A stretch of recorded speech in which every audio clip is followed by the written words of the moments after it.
الرحمن الرحيم وبه نستعين. ندوة عن الأسرى المصريين في إسرائيل وهؤلاء بعض أسر الأسرى. هيتكلموا. نقدم لكم نفسي. أنا المواطن أحمد عفيفي أحمد شاهين من حوش عيسى بحيرة تبع محافظة البحيرة تبع دمنهور البحيرة.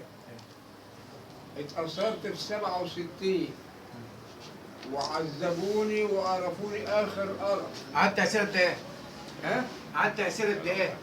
من 5 يونيو سنة 66 لحد 1/1/68. خلي بالك سيادتك، عاوزين اوريكم الإصابة بتاعتي اوريها لكم.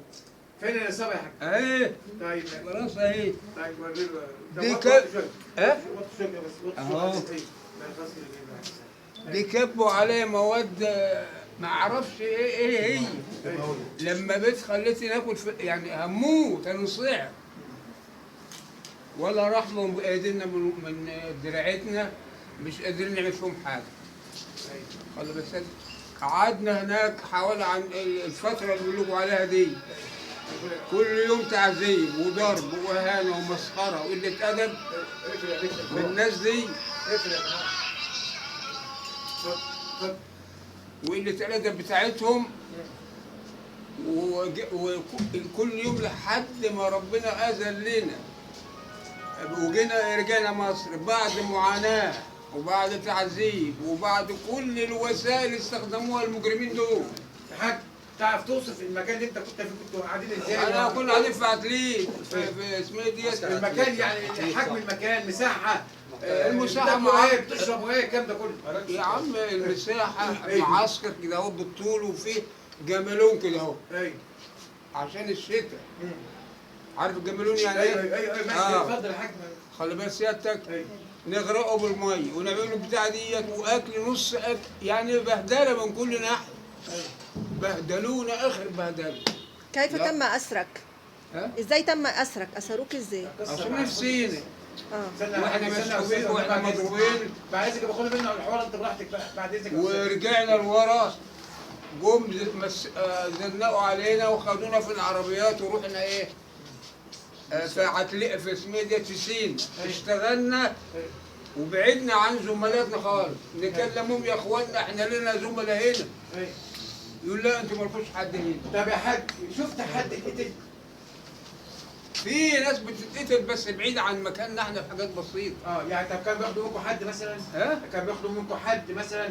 يعني مثلا يجوا عليكم ياخدوا منكم مثلا عدد وما ده العدد بياخدوه ويشغلوه، ده الكلام ده احنا في سينا. اتفضل. لما امرناهم يجي الصليب الاحمر، الصليب الاحمر جه وشاف التعذيب وشاف الكلام ده كله ومسخرهم اخر مسخره وهو بتاع عيل كده اهو. ماشي. خلي بالك سيادتك. واخيرا لما زدنا عليهم احنا شويه قالوا الناس هتفضحنا خدوهم ودوهم سجن عتلين. ماشي. رحنا سجن عتلين، اكل ربع اكل. الجمله كلها كانت فين؟ في عتلين. لما كنا تايين في الجبل وسع الجبل. ماشي. خلي بالك سيادتك، خدنا الفترة دي ما تهنناش على ليلة ولا يوم ولا ساعة. خلي بالك سيادتك، يعني الحاجات أنا كل ما أفتكرها. أنا عايزك تقول لي اللي أنت شفته يا حاج، قول لي اللي أنت شفته. ما بقول لي اتفضل. الوصف اللي شفتك عليه ده كل ما نفتكر يعني دماغي زي ما تقول اتاخدت مني راحت في مصيبة. ولا حد بيقول انت من عيلة مين ولا رحمة ولا شفقة ولا اي حاجة ابدا ابدا. شغلوك في حاجة يا حاج؟ شغلي دي ما تعدش. قول يا حاج. شغلي يا عم الحاج عربيات مكسرة نلموها ودي نكسر نعملوها ولا مؤاخذة وغصب عنك. هتعمل ايه؟ يجي البندية. في مرة بنضافوا الزبالة دي في برميل، اتاري البرميل دي فيه قنبلة. واحنا والله ما نعرف القنبلة ولا نعرف اي حاجة. القنبلة ضرب لما الولعة نزلت عليها ضربت قطعت رجل الواد الصهيوني اللي هو الحرس علينا. تمام. تاني يلف كده زي بتاعه وراح مرمي. عملوا فوق بقى؟ ها؟ عملوا فوق جابوا السلاح على هم مسلحين. ففي واحد من ظاهر الرتبه فيهم قال لهم استنوا يا جماعه اما نشوف ايه النظام ده. فراح بص في البرميل، لقى البرميل بقى طبعا قطر نصين من قال ده فيه قنبله، يبقى الناس دي ايه مظلومه، سيبوه سيبوهم برضه، وما زال التعذيب شغال. دي حاجه يعني مؤقته كده.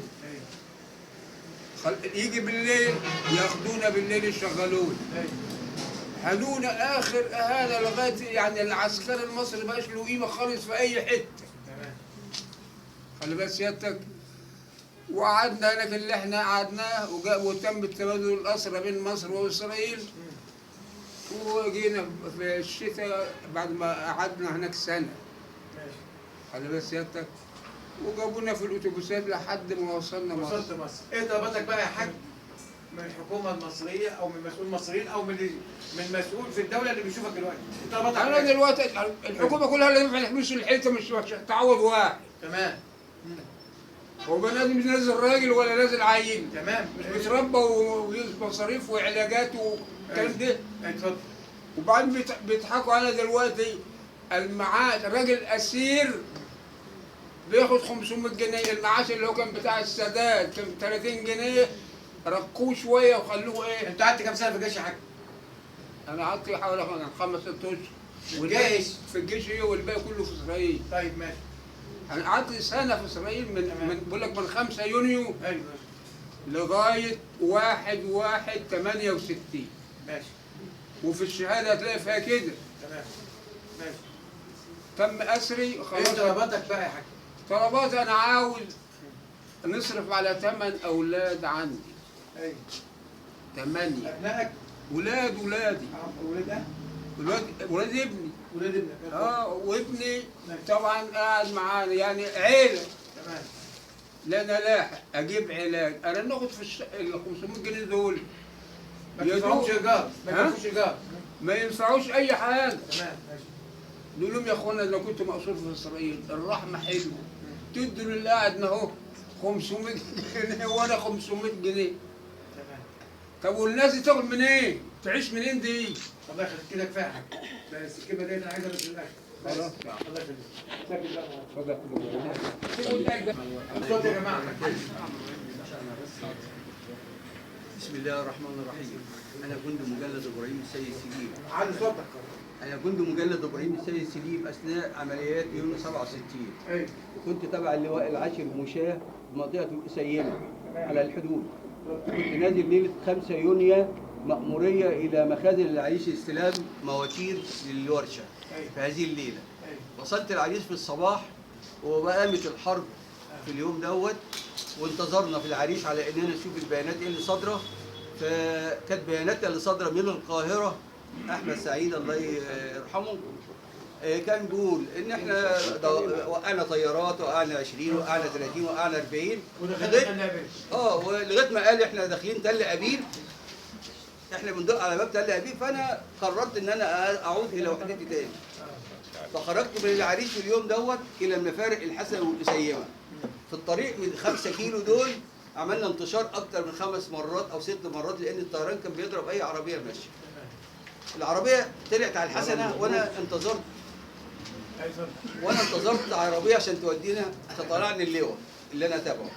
فجت عربيه فعلا وركبتها، وفي الطريق بعد المفارق الحسنه والقسيمه بعد كشك الشرطه مشينا حوالي 5 كيلو او 4 كيلو، وبدأنا كل مدرعات إسرائيلي جاي على شط البحر عن طريق أبو عجيلة.